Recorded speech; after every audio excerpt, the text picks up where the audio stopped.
sa chapter 8 ng Revelation, when he had opened the seventh seal, there was silence in heaven about the space of half an hour. So makita ninyo mga kapatid, kung sa intellectual mind lang, hindi po kaya ito kahit gaano tayo katalino. Ano ang sasabihin mo tungkol sa kalahating oras? Wala pong kinalaman ang experience natin dito. Ang kailangan natin dito, yung Espiritu Santo na taglay ang pangyayari sa half-hour silence. Kasi ang Espiritu Santo, alam niya kung ano ang naganap sa half-hour silence. Pero tayo mga tao, hindi natin alam. Kaya pwede natin i-criticize yung mga taong nagpapahayaw ng nakakalam nito. Tama ba? Kagaya sa panahon ng Panginoon Jesucristo, lubha silang nagugulat sa mensaheng dala ng Panginoon. Kasi sabi ng Panginoon sa John 5:24, sabi niya, ang sino mang sumampalataya doon sa nagsugo sa akin, ay sabi niya, hindi na paroroon sa paghatol. Sa umpisa, may tinuturo siyang Father. Pero later on, sabi niya, if you see me, you see the Father. Wala na siyang tinuturo. Bakit gano'n ang Panginoon? So, ibig sabihin, mayroong tinatawag na progreso o pag-evolve ng mensahe, knowledge sa bawat panahon. Ang Diyos po, hindi siya stagnant sa maliit na kaunawaan. Ang Diyos ay inaangat niya habang umaangat ang siyensya, inaangat din ng Diyos ang knowledge natin. Kasi yan ang sabi sa Jeremiah 3:15, I will give you a pastor according to mine heart. Hindi sa sarili natin. Sa kanyang puso, sabi niya, He shall teach you, He shall feed you, knowledge and understanding. So, kailangan natin yung pastor, ministro, na kayang magbigay sa atin ng knowledge na napapanahon. May mga knowledge na hindi na napapanahon. Maganda yun noong una. Pero may knowledge talaga na ibinagsak ang Diyos sa ating panahon, kagaya po ng half-hour silence. Parang isang tanong. Anong iniisip ninyo doon? Bakit walang nag-worship sa langit? Bakit tahimik ang langit? Where is God? Kaya makita natin sa chapter 5, pag binalikan natin ang chapter 5, balikan natin, bago natin bungkalin ito, pag binalikan natin ang chapter 5 ng Book of Revelation, ganito po ang ating makikita doon. Sa chapter 5. Sa verse 1 tayo, sabi niya, And I saw in the right hand of him sat on the throne, a book written within, and on the backside sealed with 7 seals. Kaya doon sa Revelation chapter 5, nakita ni John the Beloved na nagsulat nito at inutusan siya ng Panginoon na isulat ito, na ang sabi niya, nakakita siya ng libro na nasesilyuhan ng 7 silyo sa backside pa. Ano yung nasa backside? Ano yung nasa backside of the book na ito'y sinelyohan ng 7 selyo? Pastor Turlaw, alam mo ba kung ano yung nasa backside? Dahil iniyakan ni John yun. Iniyakan ni John, sabi niya, kailangan mabuksan yung aklat. Kailangan may magkalag ng selyo. Sino ang ituturo nyo na pwedeng magkalag? Diba? So diyan dapat makikita natin na ang ating panahon ay nasa dulo na at ito'y panahon na ibinaba ng Diyos ang libro sa Revelation 10:1 ibinigay sa 10:7 prophet. Malinaw yun, di ba? And then may 7 thunder na umugong doon. Kaya makita natin na sa 5:1 merong libro na nasusulatan. Sulat sa loob at meron din doon sa labas. Kaya ang sabi rito, and I saw a strong angel proclaiming a loud voice, who is worthy to open the book, and those the seals thereof. Kaya ang sabi ng malakas na anghel, sino ang karapat dapat magbukas ng aklat na ito? O at magkalag ng selyo. Sa verse 3, sabi rito, no man in heaven, walang karapat dapat na magbukas o magkalag ng selyo. Kung ang Espiritu Santo, Ama na nasa langit, na nakikipag-usap sa inyo, bakit hindi siya tinuro ng angel? Nasabi, ayan o ang Ama, karapat dapat. Sige nga, nasaan yung Espiritu Santo ninyo yan? Bakit hindi itinuro na sabi, ito ang Espiritu Santo na karapat-dapat. Bakit hindi tinuro? Dahil sabi, no man in heaven. Kaya makikita natin mga kapatid na sabi niya, sa langit walang karapat-dapat o di makatingin man, sabi niya rito, no man in heaven, nor in earth, neither under the earth was able to open the book, neither to look thereon. Kahit makatingin man, wala eh. Sa verse 4, sabi ni John, and I wept much because no one was found worthy to open and to read the book, neither to look thereon. Kaya alam niyo ba ang ginawa ni John?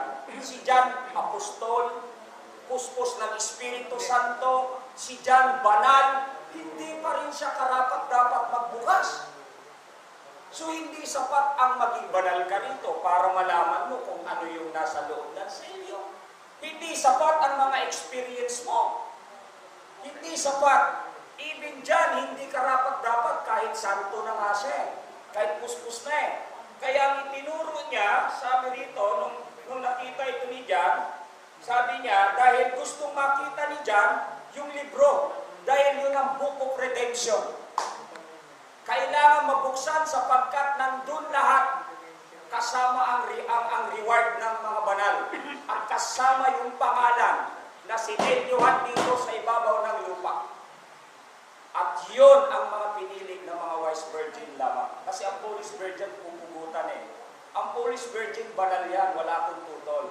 Ang foolish virgin, holy, clean, sanctified, pero kailangan nilang mag-suffer sa great tribulation.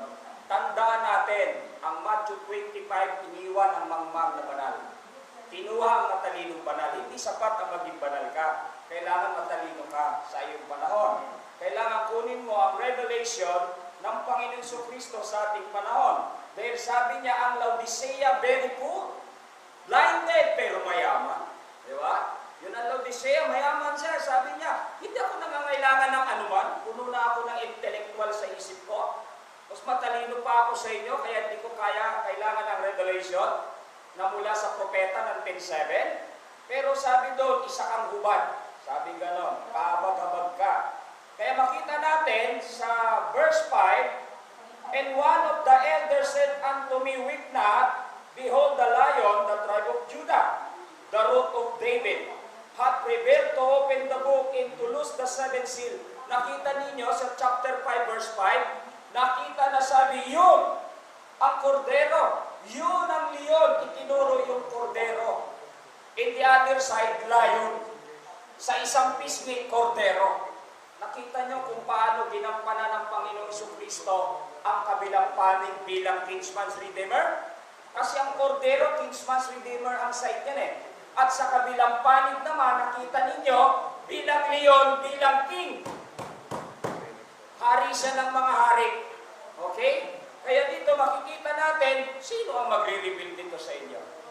Sino ang magre-reveal sa inyo tungkol sa mga simbol? Kung hindi ninyo tatanggapin ang propeta ng 10:7. Sabi doon, kung anong nakasulat sa Biblia dapat mangyari. Pag sinabing may propeta na magre-reveal ng mystery, bakit hindi nyo tanggapin? Bakit natin tututulan? Huwag tayong humigit sa nasusulat. Mayroon ba kayong may papabasa sa mga kapatiran na walang propeta ang magre-reveal ng mystery? Nakasulat, meron sa 10:7 eh. Dapat tanggapin natin yan. At kung lumitaw yan, huwag natin i-criticize. Bagkus tanggapin natin. Tignan nyo si Pablo. Kinikriticize siya ng mga Hudyo. Diba? Kinapos pa nga siya eh. Bakit? Hindi nila mapaniwalaan ang mensahe ni Paul tungkol sa resurrection ni Lord Jesus Christ. Dahil yung iba roon ay hindi naniniwala sa resurrection. Kaya itinali si Pablo. Tumatanggap pa siya ng palo. Bakit? Bawat panahon ay nag-iibon ang mensahe at knowledge na ibinibigay ng Diyos sa bawat believer para hindi ito makopya ng dyablo. Kasi ang dyablo, wala naman siyang alam sa revelation eh. Wala siyang naiintindihan. Ang dyablo, wala talaga siyang he's stupid. Stupido ang dyablo pagdating sa Book of Revelation. Kaya ang dyablo ay stupido. Kaya makikita natin dito, na sabi rito, ang sugat ni David. At sinabi niya, siya ang karapat-dapat at nagtagumpay to open the book, to loose the seven seals thereof. Nung buksan ng seven seals, anong laman? Kung wala kayo sa spoken word, kung hindi nyo maririnig ang propetang ito, hindi nyo alam kung ano ang laman ng seven seals. Ang seven seals, mababasa natin yan sa Revelation chapter 1, Revelation chapter 6, ay history. Sa Revelation chapter 6 verse 1, white horse, yan ay history na. At ang laman ng selyo ay history, ngunit ang seven seals, sabi niya, half hour silence. Ito yung pagbaba ng Panginoon sa throne. Hanggat ang Panginoon ay nakaupo sa trono, hinihintay niya na pumasok yung huling binhi, yung huling pangalan na mailagay sa libro.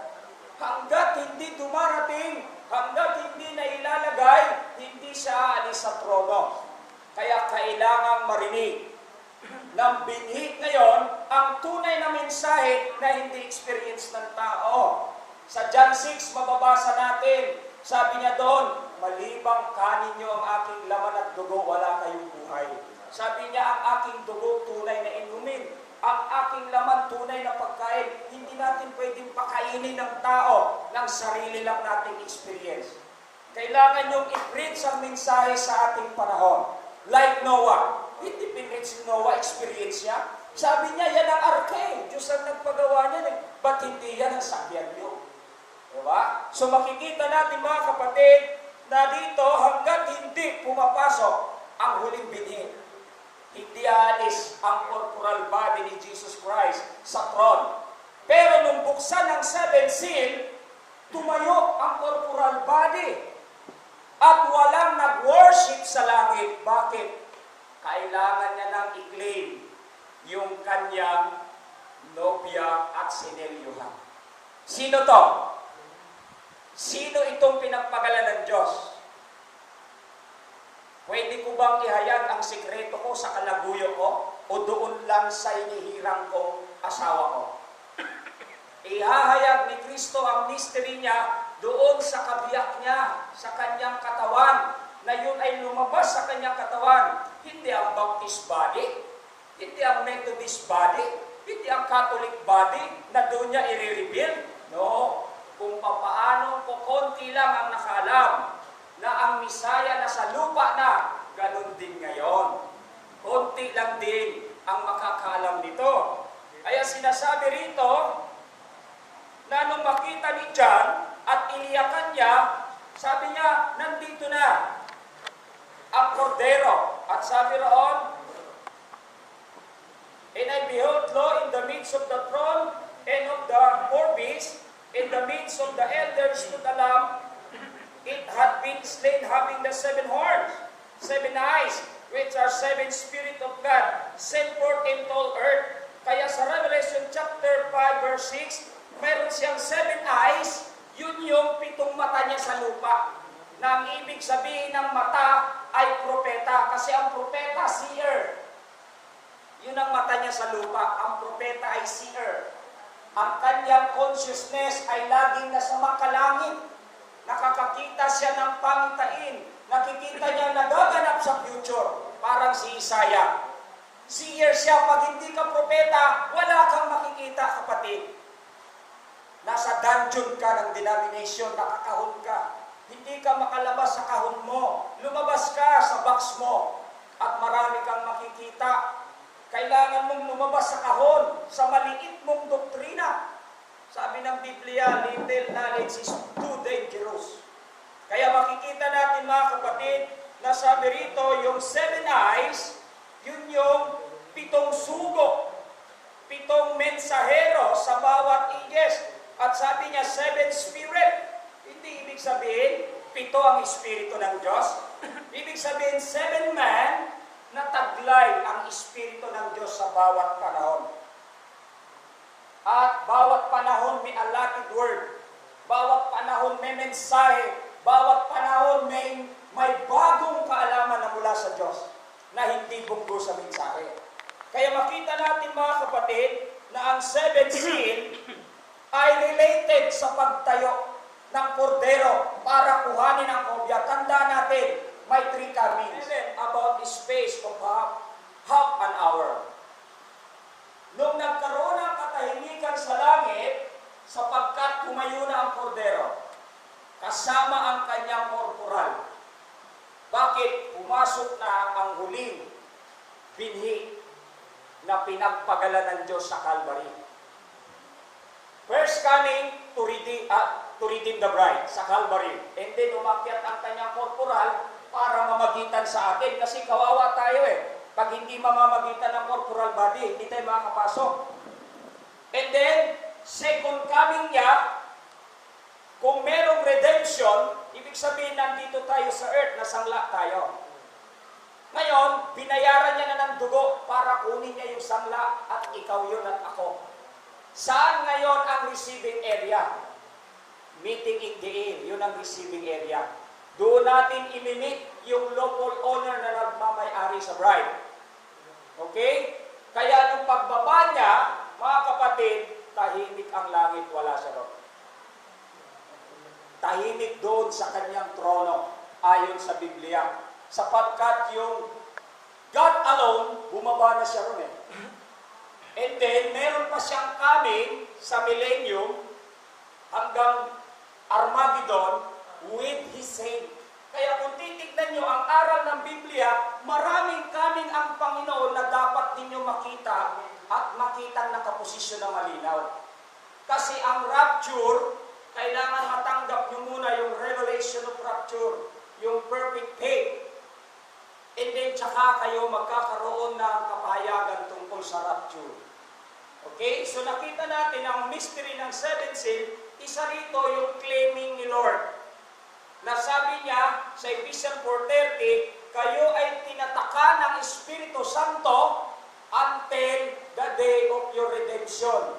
Kaya yung maliit na aklat, Book of Redemption yon, na kinuha niya sa nakaupo. At sa 10:1, nanumpa siya sa 10:1. Doon sa nabubuhay magpakailan-kailanman. And then ibinaba niya yung Book of Redemption doon sa Revelation 10:7 prophet para i-preach at marinig ninyo ang pangalan nyo na hindi literal, kundi by hearing of the word. Sabi, faith cometh by hearing. Ano bang pinapakinggan yung mensahe? Depende sa mensahe, depende sa aral, kaya tayo ganon. Pero kung na-receive nyo ang aral ng Diyos na ibinabasa propeta, sabi doon, may shout, voice and trump. Related sa rapture yan. Pag hindi natin naintindihan ang shout, hindi natin naintindihan ang voice and trump, anong rapture ang hinihintay? Wala. Dahil sabi niya, nagkaroon ng shout upang gisingin kayo.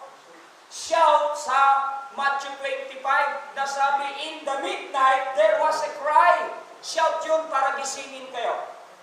And then kasunod sa Thessalonians 4:16 up to 17, voice of the archangel para magkaroon kayo ng pagkabuhay sa spiritual. And then kasunod ang trump para sa body change. Okay, dumating na si Pastor Joe, ito ko na. Salamat po mga kapatid na konting pahapyaw lang sa mystery of seven seal. Sa bagay na ito mga kapatid na kailangan nyong hanapin ang tamang tao. Find the right one. Pag hindi nyo natagpuan ang tamang tao sa ating panahon, sa panahon ni Noah, siya ang right man eh. Siya yung tamang tao. Andun ang mga apostol, tamang tao sila, maliban lang kay Judas Iscariote na tagapag-deny. Diba? Tagapag-deny si Judas Iscariote, di-deny niya nang i-deny eh. Si Pablo, tamang tao siya eh. Hanapin niyo yung tamang tao na kaya kayong bigyan ng init sa Bibliang ito. Diba? Hanapin niyo yung tamang tao mga kapatid. Kaya ibibigay ko na po mga kapatid sa ating MC at ako'y mananalangin lang. Salamat Lord sa gabing ito, sa